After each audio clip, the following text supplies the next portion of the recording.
கர்த்தருடைய பரிசுத்த நாமத்துக்கு மகிமை உண்டாதாக. என் பேர் நிக்கிலா. நான் கொளத்தூர்லேருந்து வந்துட்டுருக்கேன். எங்கள் வீட்டுக்காரரு என்னை அடிச்சிட்டாரு.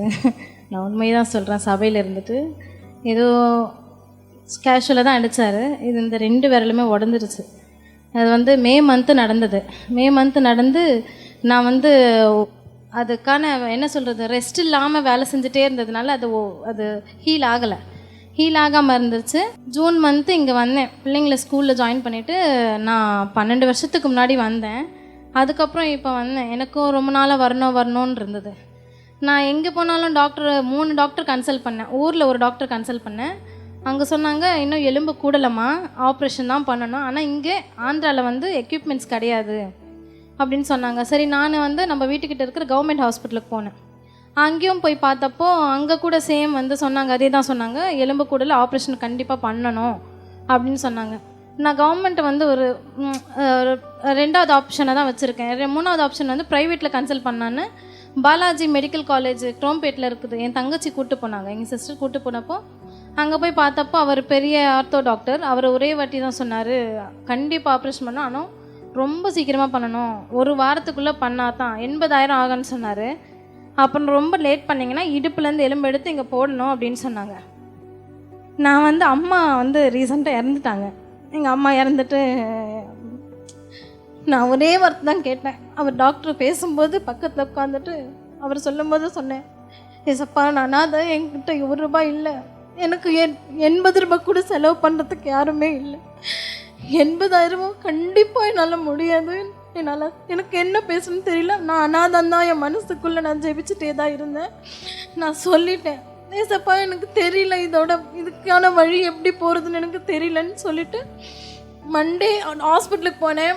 எங்கள் வீட்டிலெல்லாம் பிளான் பண்ணிவிட்டு, ஆனால் டியூஸ்டே நான் இங்கே வருவேன்னு எனக்கு தெரியவே தெரியாது. வந்தேன். நான் ஃபுல்லாக இங்கேருந்து இந்த கை ஃபுல்லாக இங்கே உட்காரவே முடியலனால இங்கே வரைக்கும் ஒரே வலி, இப்படியே தான் வச்சுருந்தேன். இப்படி கூட என்னால் விரல் ஆட்ட முடியும், அசைக்க முடியல. சரின்னு சொல்லிட்டு நான் எல்லாருமே கை தட்டும்போது நான் ஒரு கையில் தான் நான் இப்படி தட்டிகிட்டு இருந்தேன். சரின்னு சொல்லிட்டு நான் இந்த கை இப்படியே தான் வச்சுட்டு இருக்கும்போது சரின்னு சொல்லிட்டு ப்ரேயர் முடிச்சிட்ட பிறகு ஃபுல்லாக வீங்கி இருந்தது. இது வரைக்கும் வீங்கிட்டு இந்த எலும்பு 2மே நம்ம இப்படி ஃபோல்ட் பண்ணால் இந்த எப்படி தெரியுதோ அந்த மாதிரி இந்த 2 எலும்பும் அப்படியே மேலே தூக்கிட்டு இருந்துச்சு.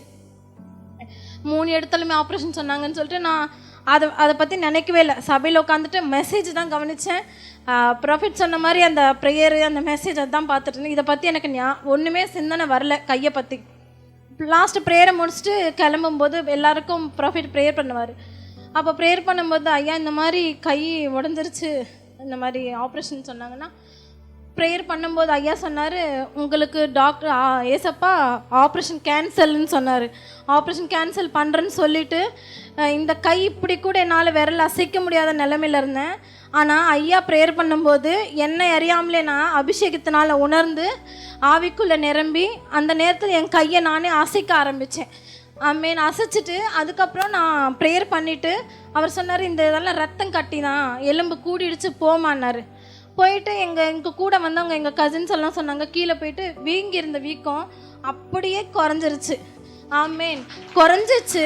போக போக போக இந்த 2 எலும்பு எப்படி இருந்ததோ அது எப்போ போச்சுன்னே தெரியல. இது வரைக்குமே நான் ஒரு ஹாஸ்பிட்டலுக்கு போகவே இல்லை, ஒரு டாக்டரை கன்சல்ட் பண்ணவே இல்லை, ஆனால் ஒரு பேண்டு கூட போடலை. திரும்பியும் டாக்டர்கிட்ட மறுநாள் சும்மா போயிட்டு எக்ஸ்ரே எடுத்து அவர் சொன்னார் ஒரே வார்த்தை. வெட்னஸ்டே மார்னிங் போனப்போ டாக்டர் சொன்னாங்க, எலும்பு கூடிடுச்சுமா, ஆப்ரேஷன் தேவையில்லை, கால்சியம் மட்டும் டேப்லெட் சாப்பிடுன்னு சொன்னார். அப்போது நான் ஒருத்தர்கிட்ட சொன்னேன் எக்ஸ்ரே எடுக்கும்போது, அங்கிள் இந்த மாதிரி நான் ஒரு சபைக்கு போகிறேன் அப்படின்னு சொன்னப்போ, நீ எடுமா எக்ஸ்ரே எடு, நான் பார்க்குறேன், எனக்கு ஒரு டவுட்டாக இருக்குது அப்படின்னாரு. நான் எக்ஸ்ரே எடுத்துகிட்டு அவரை தான் தேடுறேன். அவர் யாருன்னே எனக்கு தெரியாது. அவரை தேடிட்டு சொன்ன, அங்கிள் நான் அப்படியே குதிச்சு சொல்கிறேன், எனக்கு கையை நல்லாச்சு, எக்ஸ்ரே எடுத்துட்டு அப்போ அந்த பாஸ்டர் சொன்னப்போ தான் நான் நினச்சேன், உனக்கு ஹீல் ஆகிடுச்சு, நீ போய் எக்ஸ்ரே எடுத்து பாருன்னு சொன்னார். அதே மாதிரி எக்ஸ்ரே எடுத்தேன். இந்த கையும் நல்லா ஆகிடுச்சு. அவர்கிட்ட சொல்லும்போது எனக்கும் அட்ரஸ் அனுப்ப, ஒரு நாள் வரேன்னு சொன்னார். அது 1வது சாட்சி. ஆமேன். 2வது சாட்சி என்னென்னா, என் பையன் 2 பசங்க எனக்கு. என் பையனை ப்ரைவேட் ஸ்கூல் போட்டிருந்தேன். என்னால் ஃபீஸ் பே பண்ண முடியல. ஃபீஸ் பே பண்ண முடியல. ஐயா கிட்ட கூட்டு வந்தேன். ஏன் பசங்களை கூட்டு வரீங்க ஸ்கூலுக்கு போக விடாமல் அப்படின்னாரு ஐயா. அதுக்கு நான் சொன்னேன் ஃபீஸ் பே பண்ணலன்னு. பே பண்ணலை, பே பண்ணுவேன் உட்காரு அப்படின்னாரு. பண்ணிவிட்டு ப்ரேயர் பண்ணும்போது சொன்னார், 2 வாட்டி தான் கட்டுவீங்க, ஒரு வாட்டி கட்ட மாட்டீங்க, ஆண்டவர் வழி நடத்துவார் போங்கன்னு சொல்லிட்டு ப்ரேயர் பண்ணிட்டாரு. ஆனால் அன்றைக்கி அன்றைக்கே ப்ரேயரில் நான் ப்ரேயர் பண்ணுறதுக்கு முன்னாடியே ஆண்டவர் அதோடைய ப்ராசஸ் போயிட்டே இருந்தது, பணத்துக்கான ப்ராசஸ் போயிட்டு இருந்தது. ஆனால் எனக்கு தெரியாது. எங்கள் வீட்டுக்கார் நைட்டு ப்ரேயர் முடிச்சுட்டு 9 மணிக்கு எல்லாம் வீட்டில் உட்காந்துட்டு சாப்பிட்டுட்டு உட்காந்துட்டு இருக்கும்போது அவர் கால் பண்ணி சொன்னார், இந்த மாதிரி அக்கௌண்ட்டில் பணம் விழுந்துருச்சு, நான் உனக்கு அனுப்புகிறேன்னு சொன்னார். ஆமேன். அனுப்பிட்டு 10,000 தான் அனுப்புனார். ஆனால் கட்ட வேண்டிய ஃபீஸ் 26,000 சில்லற. ஆனால் 10,000 அனுப்பிட்டு நான் கொண்டு போனேன். எதாக இருந்தாலும் நம்மளுக்கு கிடைச்சி சந்தோஷம்னு சொல்லிட்டு கொண்டு போனேன். ஸ்கூலுக்கு போனால் அவங்க ஒத்துக்கவே இல்லை. 10,000 சான்ஸே கிடையாது, நான் ஒத்துக்கவே மாட்டேன், 15,000 உங்களுக்காக நானும், அதுவும் 15,000 நான் சொல்கிறேன்னு சொல்லிட்டு நான் உட்காந்துட்டேன். ஆனால் பாஸ்டர் ஒரே வார்த்தை தான் சொன்னார், விசுவாசம், நீ விசுவாசிச்சு எதை கேட்டாலும் கண்டிப்பாக அது நடக்கும்னு. அந்த வார்த்தை எனக்கு நினைவு வந்தது. நம்ம அழுதன்னா பிசாசு நம்மளை அழ வச்சுட்டு அது சந்தோஷமாக இருக்கும். அதனால் அந்த வார்த்தை எனக்கு நினைவு வந்து, ஏசப்பா எங்கள் வீட்டுக்கு ஃபோன் பண்ணேன். எங்கள் வீட்டுக்கார் ஒரு அட்டன் பண்ணிவிட்டு, ஒரு கால் அட்டன் பண்ணிவிட்டு, எப்போ பார்த்தாலும் பணம்னு கத்துவியான்னு ஃபோனை வச்சுட்டு அதுக்கப்புறம் நான் 10 நிமிஷம் பண்ணிக்கிட்டே இருந்தேன், கால் அட்டன் பண்ணலை. ஏசப்பா அவர் பணம் போட்டதுக்காக உமக்கு நன்றி, ஏசப்பா அவர் கால் அட்டன் பண்ணதுக்காக உமக்கு நன்றி, ஏசப்பா. இதே வார்த்தை 10-15 தடவை சொன்னேன். சொல்லிட்டு என் பையன் கேட்டான், ஏம்மா எத்தனை நாளுமா கூட்டிகிட்டு போவ வீட்டுக்கு, எனக்கு அசிங்கமாக இருக்குது ஃபீஸ் பே பண்ணாமல்.